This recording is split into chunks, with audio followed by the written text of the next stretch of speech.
Pertanyaan saya begini, Ustadz. Saya punya ponakan di Sumatera. Masya Allah. Dia menginginkan saya berinvestasi untuk tanaman jeruk. Jeruk. Ya, jeruk nipis kan lagi ngetren di Sumatera. Masya Nah, Allah. kebetulan saya investasi di sana.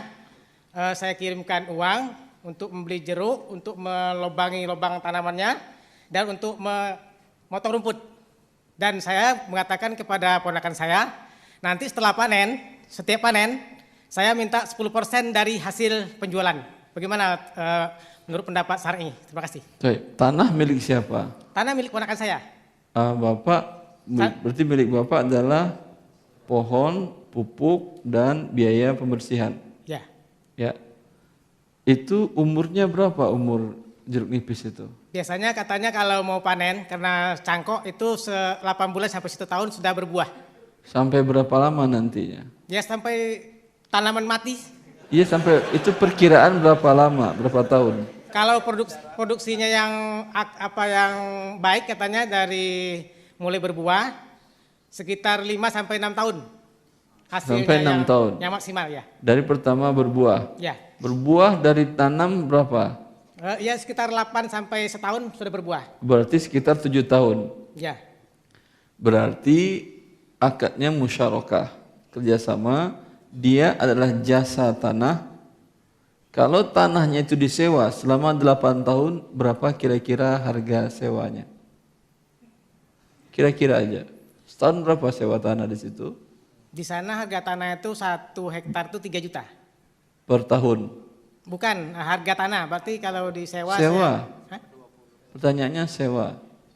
Kalau disewa saya belum nanya. Betul. Karena terserah, Bapak mau dia menyertakan tanahnya atau jasanya. Ini beda nanti dalam bagi kerugi dan bagi untungnya. Ya. Yang modal Bapak jelas rupiah tadi, jelas. Ya. Berapa rupiah Bapak kirim umpamanya? 5 juta. Umpama 5 juta. Kalau sewa tanah, kalau harga tanah 3 juta per hektar, dan tadi untuk ukuran per hektar, berarti 3:5 modalnya. Ya, andai jeruk nipisnya habis semuanya, mungkin qadar Allah, mungkin kena banjir atau longsor atau segala macam, ya. Jangan ponakan itu bilang mama namanya atau apa namanya? Paman. Ya, Mama. Mama, wahai mama, uang mama sudah habis. Karena semua pohonnya mati sudah. Ya. Katakan kepada dia, tidak, wahai ponakanku. Ya, kita kan 3:5. Berarti saya masih memiliki di tanahmu 3:5. Kalau isi tanahmu adalah 800 meter, 500 meter milik saya. Paham? Dari awal sampaikan ke dia. Sehingga kalau bagi untung 3:5 juga. Kalau ternyata kerugian 3:5. Kalau yang dia sertakan adalah jasa sewanya, dinilai selama 6 tahun itu berapa biaya sewa tanah tadi. Katakan umpamanya 1 juta cuma. Berarti 5:1. Bagi hasilnya 5:1 dan kerugiannya porsinya jelas.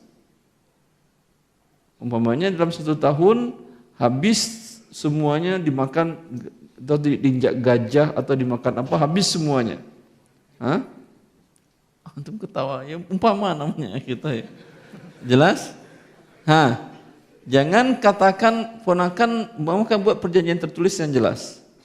Jangan ponakan akan mengatakan semoga Allah beri mama kesabaran. Sekarang selesai karena pohon mama sudah habis semuanya dimakan hama. Tidak. Kalau itu kan dari sewa 6 tahun, itu mati baru di tahun ketiga. Berarti 3 tahun ke depan Anda masih ada hak di situ untuk mengelola. Kalau dia sewakan ke orang lain, Anda masih berhak 1:5. Disewakannya ke orang lain umpamanya 6 juta, dapat mamaknya 5 juta, dia 1 juta. Jelas? Tapi sampai di tahun ke-6 tadi, emang habis hak mamak di sana. Maka tanyakan ke dia, yang Anda ikut sertakan sekarang jasanya kah atau tanahnya? Kalau Bapak jelas yang Bapak sertakan uang 5 juta. Sehingga jelas dalam perhitungan bagi hasil dan kerugian. Jelas Bapak? Allah barik fiik. Terima kasih Ustaz. Allah barik fiik. Kalau langsung dibagi seperti tadi 10% dari hasil tanam untuk Anda rugi. Padahal perbandingannya 1:5 atau 1:3:5 tadi. Anda cuma dapat 10%, harusnya Anda dapat 80%, dia yang dapat 20%. Tapi kalau Anda ikhlas nggak ada masalah. Tapi setelah dari awal tahu Anda ini hitungannya, lalu Anda bilang, udah saya ikhlas, boleh. Tapi jangan nanti ketika tahu syari'nya begini, ngomong, oh begini-begini. Tadi kemarin ikhlas katanya. Ya Allah barik fiik. Nah, selanjutnya silahkan pertanyaan dari ibu-ibu. Assalamualaikum warahmatullahi wabarakatuh. Waalaikumsalam Barakallahu fikum Ustaz. Allah barik fiik. Bagaimana hukum usaha fotografer Ustaz? Hukum foto dengan kamera. Jazakallahu khairan. Allah barik fiik. Usaha fotografer. Taib. Iya. Ini ada saya bahas di buku Harta Haram Muamalah Kontemporer tentang hukum fotografi. Ada khilaf para ulama dalam hal ini. Sebagian ulama mengharamkannya, kecuali untuk kebutuhan darurat. Dan ini pendapat banyak para ulama, diantaranya Syekh Al-Albani dan juga Syekh Abdul Aziz bin Baz rahimahullah, mufti kerajaan Saudi Arabia sebelum Syekh yang sekarang. Ya, karena ini masuk dalam keumuman firman Allah, sabda Rasulullah SAW, Inna asyaddan nasi yawmal qiyamati azaban al-musawwirin. Kata Rasulullah SAW, orang yang paling berat siksaannya nanti di hari kiamat adalah orang yang musawwir. Musawwir itu bisa untuk melukis makhluk hidup. Ya. Dan secara bahasa, tukang foto dalam bahasa Arab juga musawwir. Masuk dia ke dalam keumuman hadis tersebut. Kecuali darurat, seperti umpamanya foto untuk identitas, untuk paspor, untuk KTP dan lain-lain. Ya. Akan tetapi Syekh Muhammad bin Shalih Al-Utsaimin berpendapat lain. Dan pendapat beliau juga pernah disampaikan oleh Syekh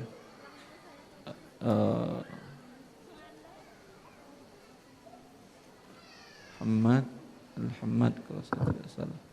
Beliau ulama hadis dari Syekh Hamad Al-Ansari rahimahullah. Ketika beliau ditanya tentang hukum fotografi, beliau mengatakan, masa cuman klik haram, kata beliau. Kalau Syekh Sami menggambarkan bahwasanya fotografi beda dengan melukis. Karena melukis dia di sana ada makna menandingi ciptaan Allah. Tapi fotografi dia hanya sama seperti orang bercermin. Tapi cerminnya kemudian ditahan gambarnya. Maka tidak ada unsur menandingi ciptaan Allah. Memang mensifati ciptaan Allah. Dengan syarat bukan untuk dipajang. Satu. Kemudian syarat yang kedua, kalau untuk wanita bukan yang terbuka auratnya. Ya. Allah ta'ala. Maka kalau jadi profesinya fotografer, bilang yang mau difotonya tidak pakai kerudung, Bu, pakai kerudung dulu. Enggak mau dia. Ngapain Bapak urus privasi saya? Kalau tidak mau, saya enggak jadi foto. Dapat pahala 2 dia. Dapat pahala mendakwahi orang, mengajarkan orang syariat Allah Azza wa Jalla. Fadal, untuk pertanyaan silahkan dari Ikhwan. Bismillah. Assalamualaikum Ustadz. Waalaikumsalam warahmatullahi. Nama saya Herno. Ada sebuah kasus investasi Ustadz. Di sini ada sebuah perusahaan jasa yang setiap bulannya memungut iuran kepada pelanggan. Dan pemilik membutuhkan modal untuk pengembangan usaha. Kemudian pemilik Sebentar, ulangi. ada sebuah perusahaan jasa yang setiap bulannya memungut iuran kepada pelanggannya. Jasa setiap bulan memungut iuran pelanggannya untuk apa? Imbalan apa? Jasa penyiaran TV kabel, Ustaz. Ah, Ya, jasanya TV kabel, kemudian tiap bulan dia pungut sewa kabel TV-nya itu. kemudian pemiliknya membutuhkan dana untuk mengembangkan usaha. Siapa yang mulai dana? Pemiliknya. Milik TV kabel tadi iya. butuh dana untuk mengembangkan usaha. Terus, Kemudian menawarkan kepada orang terdekatnya untuk menginvestasikan dananya sebesar. terus ini TV kabel siarannya apa? TV apa aja di situ? Siarannya TV-TV lokal Lokal itu apa saja? seperti kayak Atau ya? Roja Roja ada di situ? ada. Taib. Satu paket. Iya, satu Nggak bisa dia minta yang boleh saja, nggak mau. enggak mau. Taib. Karena jasa dari menyewakan yang haram adalah haram.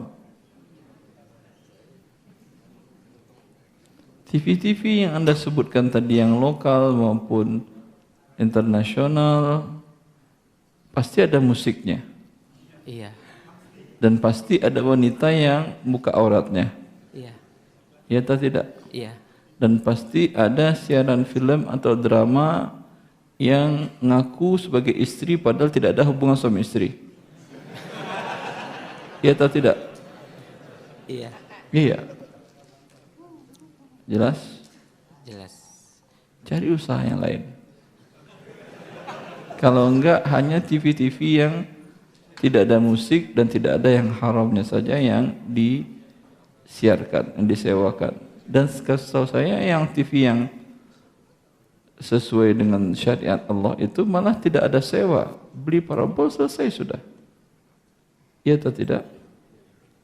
Lebih murah jatuhnya. Misalkan itu dijual, Ustadz, usahanya itu hasil penjualannya gimana ya? Dijual ke pihak yang lain. Iya. Dikembalikan nggak bisa. Apanya dikembalikan, Ustadz? Dijual kepada pemilik sebelumnya.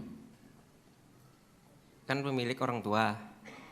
Pemiliknya orang tua. Nah, Dijual kepada siapa? kepada misalkan temannya orang tua gitu usahanya. Enggak, maksud saya dijual kepada distributornya atau agennya, nggak bisa. Distributor yang Ya, udah nggak ada masalah. distributor Dijual yang saja. lain gitu. Terus dana hasil penjualan usahanya ini boleh digunakan untuk usaha Boleh, lain. insya Allah Ta'ala. Nah, Ustadz, syukran. Allah Jazakallahu khair. Silahkan langsung penanya selanjutnya. Assalamualaikum warahmatullahi wabarakatuh. Waalaikumsalam warahmatullahi wabarakatuh. Ustadz, saya dulu pernah bekerja di toko komputer sebagai teknisi. Termasuk tugas saya menginstal Windows dan software-software bajakan. Taib. Bagaimana gaji yang saya terima selama bekerja itu, Ustadz? Kalau pemilik software aslinya tahu, Anda akan dijebloskan kemana? Karena Anda adalah memberikan jasa yang haram. Jelas? Maka uang yang didapatkan itu semuanya haram. Kalau tanpa uang itu Anda masih bisa hidup? Masih bisa hidup atau tidak? Masih ada orang tua yang biayai atau Orang tua, Ustadz. masih mau orang tua? Orang tua kemampuannya cukup untuk biaya hidup Anda? Insya Allah. Yaudah, uang yang tadi berikan kepada fakir miskin. Mungkin kerabat, mungkin tetangga. Banyak berarti uang ini di Banjarmasin, Masya Allah. Banyak mengeluhkan gak ada modal, miskin, gak mampu buat usaha. Banyak modal ternyata ini modal seperti ini. Tinggal kalau bisa dibuatkan wadahnya. Di Jabodetabek banyak yang membuat wadah pengumpulan dana, uang haram, riba dan lain-lainnya. Asal jangan uang korupsi. Nanti yayasan Anda Ciduk oleh KPK. Tapi Ustadz, gaji yang saya terima tuh udah habis Ustadz, gimana? Sudah habis. Ya sudah habis, apa yang mau dikeluarkan? Tinggal bertobat kepada Allah Azza wa Jalla. Allah barik fikum. Jazakallahu khairan. Allah barik fikum. Selanjutnya silakan pertanyaan dari jamaah perempuan, jamaah akhwat, silakan. Assalamualaikum warahmatullahi wabarakatuh. Barakallahu fiik Ustaz. Assalamualaikum warahmatullahi wabarakatuh. Allah barik fik. Kami memiliki aset yang hendak dijual, kemudian calon pembeli tersebut kami kenal bekerja di pekerjaan yang penghasilannya riba. Ustadz, apakah jika kami melakukan transaksi jual beli dengannya, pembayaran yang kami terima tersebut halal bagi kami Ustadz? Jazakallah. Ya Allah barik fik. Anda tahu dia bekerja di lembaga riba, tapi Anda tahu atau tidak bahwa dia punya harta lain yang halal? Sepengetahuan kami penghasilan utamanya masih dari pekerjaan ribawi Ustadz. Iya, tapi Anda tahu atau tidak dia tidak punya harta yang lain yang halal? Tidak tahu Ustadz. Kalau tidak tahu jual aja, jangan tanya-tanyakan.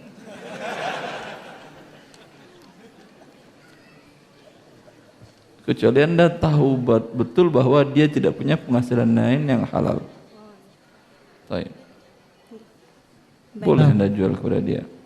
Tapi kalau terus terang dia bilang, mohon maaf ya ukhtiya, kata dia, saya bekerja di lembaga yang haram dan tidak ada aset saya yang halal satupun juga. Ya, tidak boleh uangnya Anda terima. Baik, terima kasih Ustadz. Baik, Allah barik fiik. Silakan selanjutnya dari Ikhwan, penanya selanjutnya. Assalamualaikum. Waalaikumsalam warahmatullahi wabarakatuh. Saya ada usaha di bidang kuliner, terus kemarin dapat undangan buat ikut semacam festival kuliner kayak gitu Ustadz. Tapi sponsor utamanya tuh salah satu bank. Terus kita diminta salah satu syaratnya tuh transaksinya nanti di tempat itu non tunai. Terus kita diminta mengajukan untuk mesin edisi dan menggunakan e-money gitu Ustadz. Gimana Ustadz? Sebentar. Pertama ada festival. Ya. Dapat hadiah atau tidak ini? Enggak semacam bazar kuliner gitu Ustadz. Bazar kuliner jual beli saja dengan Jual beli. para pengunjung. Kemudian setiap yang belanja harus pakai e-money. Ya e-money atau transaksi non tunai yang lain. Non tunai yang lain. Boleh kartu utang juga boleh. Kayaknya boleh Ustadz. Baik. Anda mau? Belum. Udah jangan mau. Ya Ustadz. Jadi nanya soalnya kan usahanya milik join sama teman jadi biar bisa dijelaskan. Jelaskan kepada dia. Jangan hancurkan usaha Anda yang sedang berkembang dengan cara melakukan riba tadi. Yamhaqullahu riba wa yurbis sadaqat. Allah hancurkan harta riba tadi. Maka siapapun yang ingin pertambahan harta, ingin menginvestasikan dananya dengan cara yang riba tadi, pasti hancur. Karena ini janji dari Allah. Dia akan bisa untung dengan satu syarat. Silahkan investasikan dana riba tadi dan mungkin untung, tapi pindah ke bumi lain. Selagi bumi ini masih ciptaan Allah, dia akan tunduk dengan sunnah kauniyah yang Allah buat. Bukankah sering Anda dengar, jangankan sebuah toko, sebuah usaha pribadi, negara dengan sistem riba mereka atur, banyak para profesor dan pakar ekonominya tetap hancur mereka. Apalagi cuma usaha pribadi yang Anda tamat S3, teman? Enggak Ustaz. Enggak juga, pasti akan hancur. Baik. Jazakallah khair. Allah barik fiik. Penanya selanjutnya silakan. Assalamualaikum warahmatullahi wabarakatuh. Assalamualaikum warahmatullahi wabarakatuh. Nama saya Iswanto, saya bekerja di salah satu perusahaan di Tanjung Ustaz. Di Tanjung, Masya Allah. Saya mau tanya, pada awal kontrak saya bekerja dulu, itu ada kontrak yang saya diwajibkan bekerja 8 sampai 12 jam. Yang itu 8 sampai 12 jam, betul Ustaz. bukan 8 jam. Saya setar jam 5 sampai jam 8 malam bisa sampai rumah. Seperti itu kontraknya. Iya Ustaz. Setuju Anda pada waktu itu? Setuju Ustaz, karena saya perlu waktu itu. Terus? Sekarang juga masih perlu. Nah di itu kan banyak waktu-waktu sholat di situ, seperti zuhur dan yang lain-lain. Lah pada suatu kasus itu perusahaan saya mengatur waktu sholat sesuai yang mereka ingini, biar bareng gitu Ustaz. Masalahnya kalau nggak bareng perusahaan ini akan rugi. Misalkan satu karyawan sholat sesuai kemauan dia, nanti yang lain sesuai gitu kan nggak bareng Ustaz. Perusahaan mengatur sholatnya bareng dan waktu yang dikasih jarak dia itu 8 menit bareng. 8 menit dari waktu azan? Enggak Ustaz, dari waktu yang mereka maui, perusahaan saya yang maui. Dari waktu azan berapa menit jaraknya? Langsung pada kasus saja Ustaz, pada sholat subuh itu sekarang sekitar 4:30 sholatnya. Waktunya perusahaan saya yang maui jam 5. Setengah jam berarti? Nah Ustaz. Zuhur?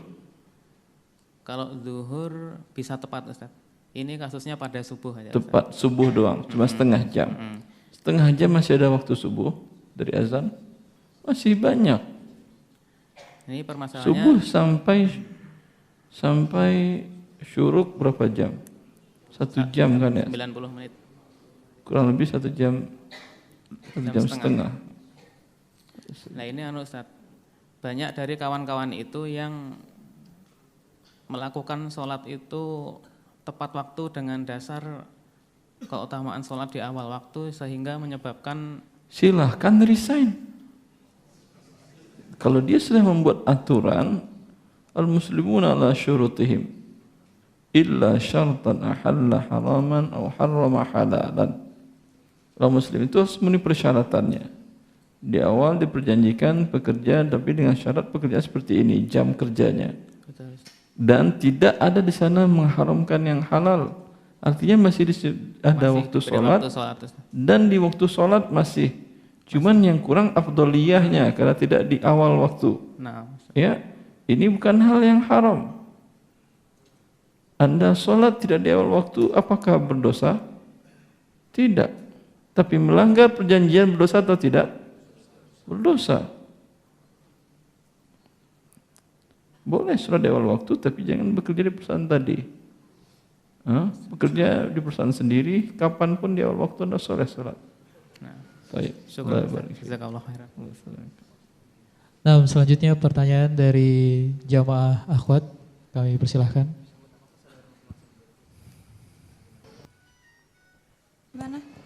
Assalamualaikum warahmatullahi wabarakatuh. Waalaikumsalam warahmatullahi wabarakatuh. Nama saya Isti Ustadz. Saya salah satu karyawan dari Perbankan Syariah. Saya hadir di sini bersama teman-teman tim saya. Bersama tim saya Pak Ustadz. Masya Allah. Iya, alhamdulillah diizinkan oleh pemimpin kami. Masya Allah. Iya. Jadi di tengah perlunya perekonomian syariah untuk tetap ditegakkan Ustadz, ada beberapa yang merisaukan kami. Salah satu statement yang bekerja di bank syariah itu adalah haram karena terkait dengan histori modal yang diperoleh, modal yang diberikan dari contoh seperti kami dari bank induk kami. Jadi itu bank induknya apa Ibu?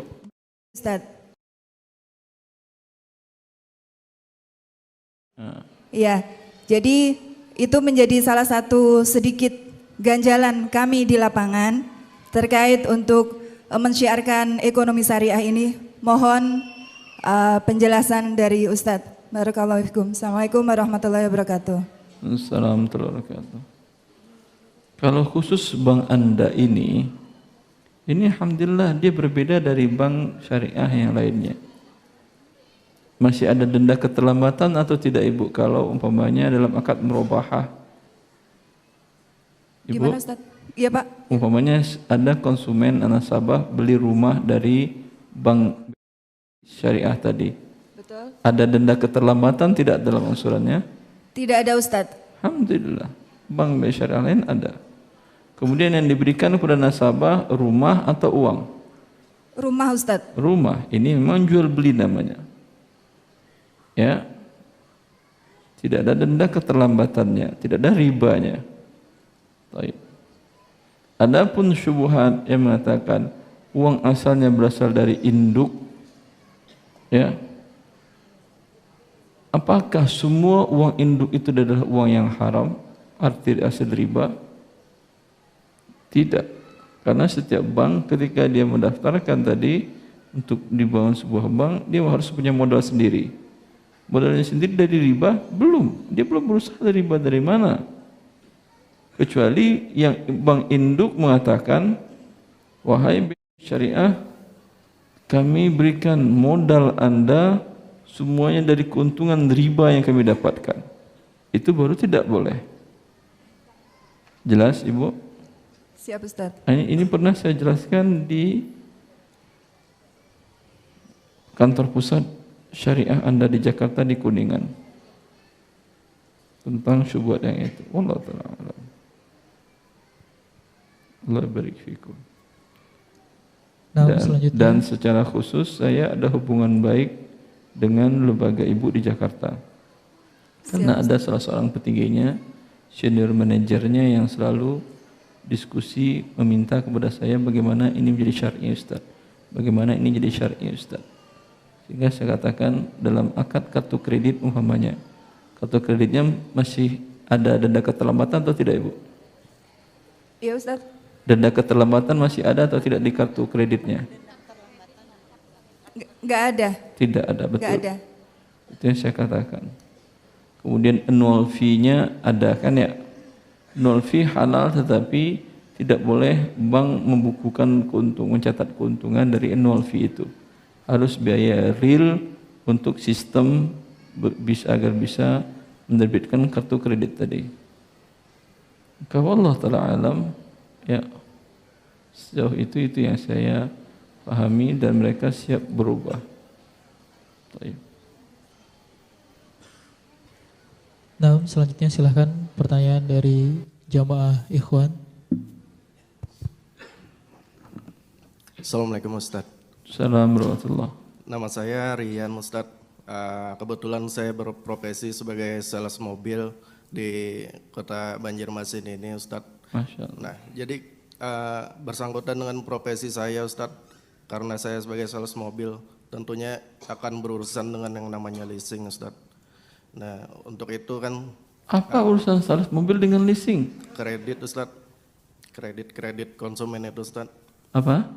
Konsumen biasa beli mobil itu secara kredit Ustadz. Ya udah. Kalau dia ingin bicara kredit jangan uruskan. Iya, sudah setahun tidak saya layanin Ustadz orang-orang yang mau kredit. Nah, sekarang 2 bulan sebelumnya saya sudah mengajukan diri untuk menjadi sales part Ustadz. Karena di sales part itu lebih aman, nggak ada unsur-unsur seperti itu. Nah, menurut Ustadz apakah saya, karena dari pimpinan saya itu disuruh menunggu Ustadz kabarnya gimana lagi, entah ngikutin tes atau apa. Sudah 2 bulan saya ngajuin itu. Menurut Ustadz apakah saya resign aja dari pekerjaan saya atau menunggu Ustadz? Bukan desain dari yang sekarang, tetapi jangan terima yang pakai leasing. Soalnya saya ada target Ustadz, misalnya kita ngambil yang cash aja saya tentunya tidak capai performa Ustadz. Enggak apa-apa performa mereka Anda tidak tercapai, bagus, berarti Anda tidak mencapai performa riba. Iya Ustadz. Berarti saya iya atau menunggu. tidak? Iya Ustadz. Yang menentukan Anda baik dan tidaknya rezeki kecil dan banyaknya mereka atau Allah? Iya Ustadz. Di mata Allah Anda bagus, performa riba Anda rendah. Iya Ustadz. Jelas? Berarti saya harus nunggu yang keputusan untuk di sales spare part atau sampai menunggu itu jangan satu pun juga Anda terima yang pembelian dengan leasing. Nah, Ustaz. Allah barik. Allah. Allah Assalamualaikum Ustaz. barik.